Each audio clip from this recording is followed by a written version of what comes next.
नमस्कार, मी गौरी सूर्यवंशी. एस मराठीमध्ये आपलं स्वागत. वळूया आजच्या बातमीकडे.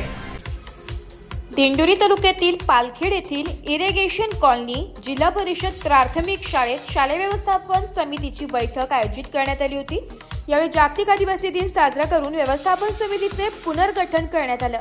यावेळी शालेय समिती सदस्य व पालक यांची चर्चा होऊन शालेय व्यवस्थापन समितीच्या अध्यक्षपदी संतोष सूर्यवंशी यांची सर्वांमध्ये निवड करण्यात आली, तर उपाध्यक्षपदी अनिल कडाळे यांची निवड करण्यात आली. या प्रसंगी व्यवस्थापन समितीचे गोरख गाडवे, अविनाश पाटील, रमेश खाडे, लालू कोकाटे, वाळू गवळी, कृष्णा गाडवे, अनिल कडाळे, गोपीनाथ पोटिंदे, अतुल लिलके, पूनम गवळी, बाळू गवळी उपस्थित होते.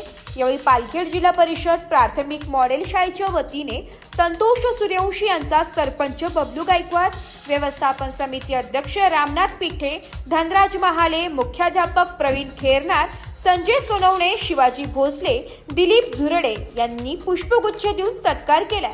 कार्यक्रमाचे सूत्रसंचालन अमोल पवार यांनी केले. एस मराठी न्यूज साठी बापू चव्हाण, पालखेड.